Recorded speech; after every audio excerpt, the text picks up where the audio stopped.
Kami nggak mau anak ini disebutnya anak haram. Kami juga nggak mau disebutnya anak ini adalah anak yang bikin aib gitu ya. Karena kalau saya pribadi percaya anak-anak ini lahir bukan kebetulan. Pasti Tuhan punya rencana buat mereka gitu.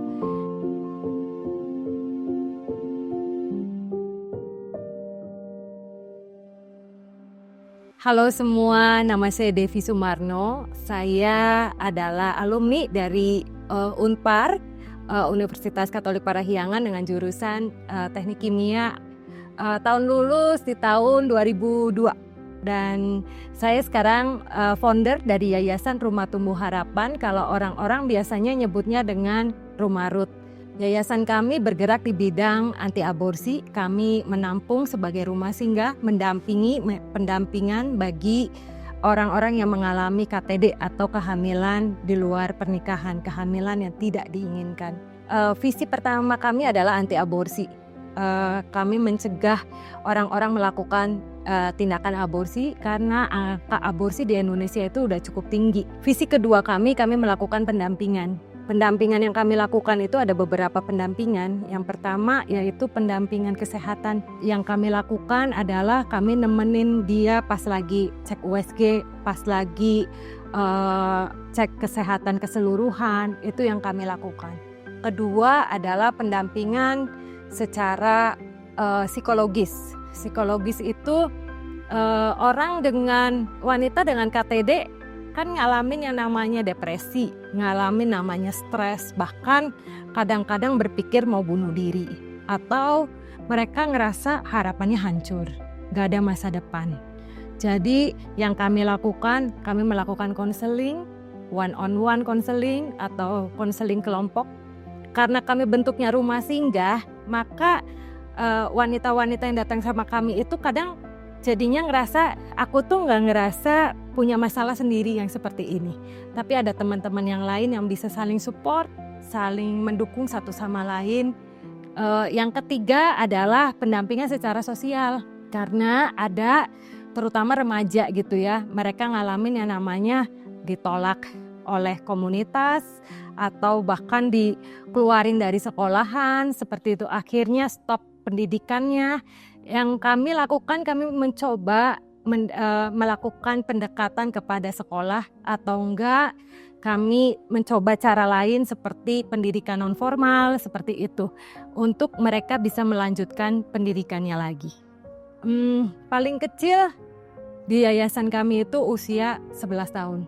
Kebayang ya 11 tahun tuh baru lulus SD. Secara hormonal aja pasti nggak siap gitu ya. Secara fisik pasti nggak siap, apalagi psikologisnya. Kalau orang nanya sama saya, kenapa sih kok bikin yayasan gitu ya? Itu nggak pernah kepikir loh sama saya. Nggak pernah ada di pikiran saya, nggak pernah di planning oleh saya untuk ada yayasan seperti ini gitu. Berawalnya dari hanya nolongin temen sebenarnya. Waktu saya kuliah di Unpar, saya punya teman kosan yang hamil di luar pernikahan. Dan waktu itu memang teman kos saya itu beda kampus ya. Dan waktu itu akhirnya dinikahkan dan bayinya tinggal di kosan itu gitu. Jadi kadang-kadang saya hanya bantuin dia, saya bantu gendong anaknya seperti itu. Nah setelah saya lulus kuliah, saya bekerja. Waktu saya bekerja ada lagi teman saya yang hamil di luar nikah. Akhirnya saya nolongin dia tinggal bersama saya di rumah kontrakan seperti itu ya. Dari mulai hamil 4 bulan sampai akhirnya melahirkan sampai anaknya 1 tahun. Setelah menikah ada lagi tuh yang datang lagi gitu ya. Dengan kasus yang sama.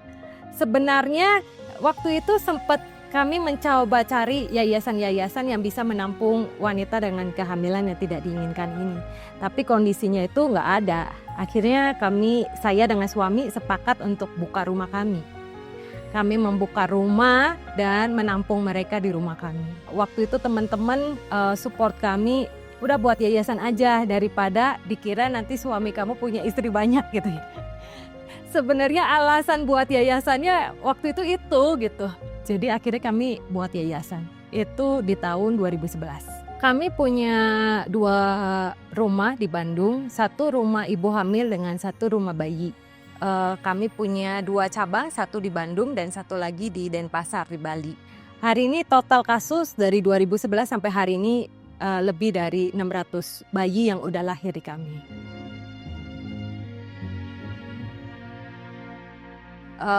Kalau kegiatan ibu hamil, jadi setiap harinya ibu-ibu hamil ini punya kegiatan jam edukasi dan jam keterampilan.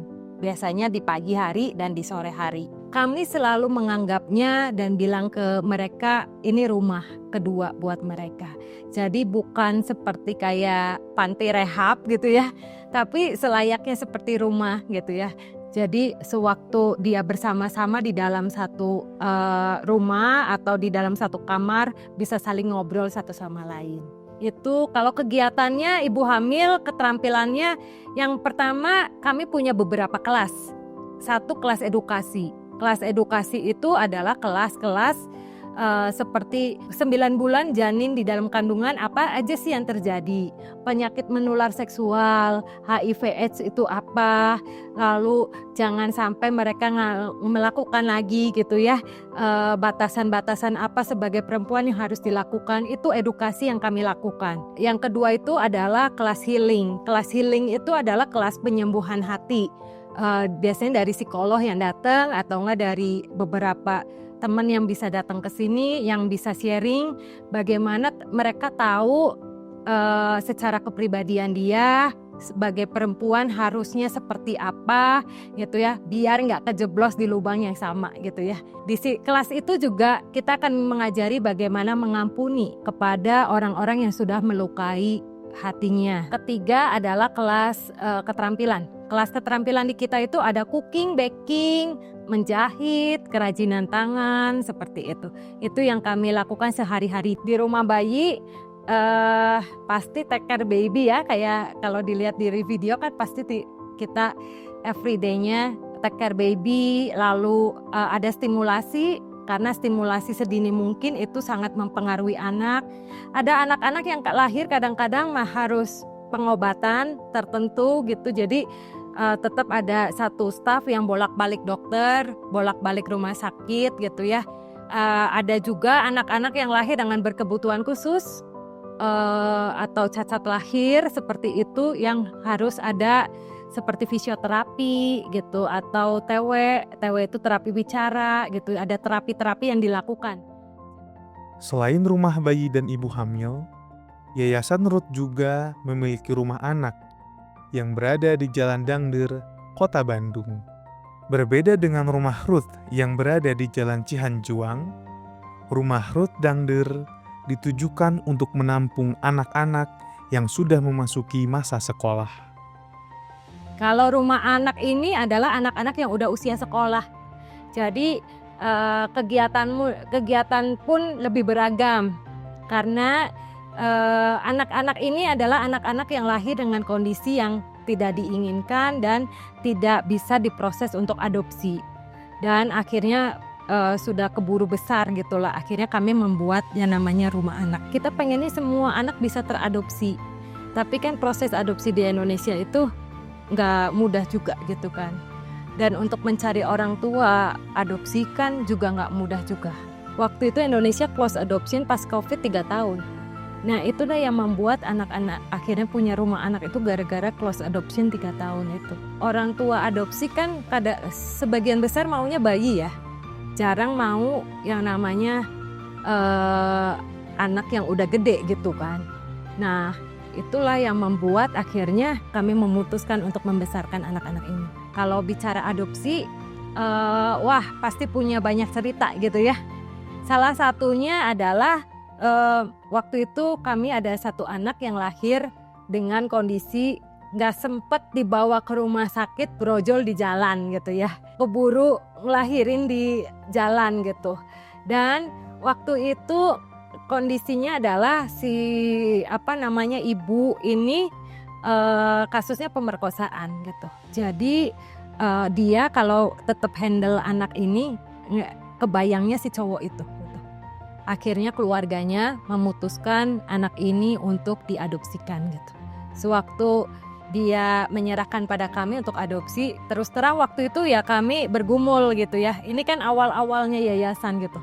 Kami bergumul, kami berdoa gitu ya. Dan akhirnya anak ini sekarang diadopsikan oleh orang Kanada dan dibawa ke Kanada.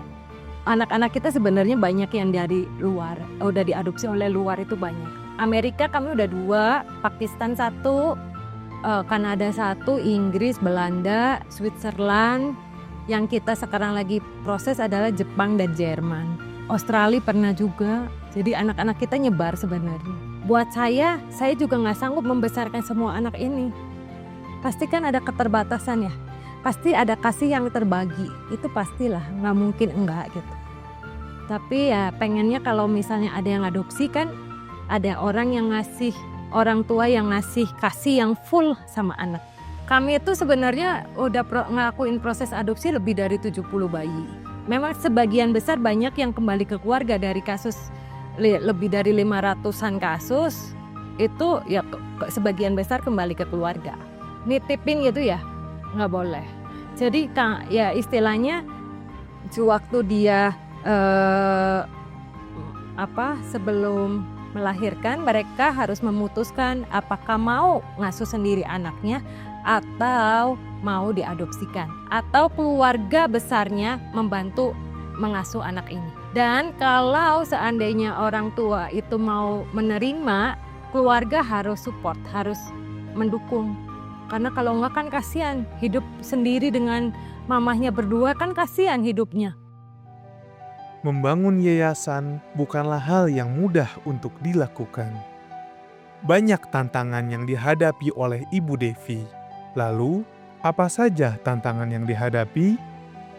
Iya, tantangan ada lah ya, pasti itu. Yang pertama tantangan kalau kita dapat kliennya nggak ngerasa salah gitu.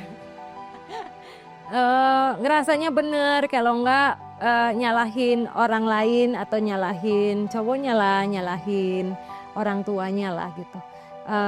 Bagaimana kami bisa masuk dan konseling ke anak ini kalau seandainya klien ini tidak merasakan ada sisi salahnya dia, kecuali kasusnya pemerkosaan gitu ya.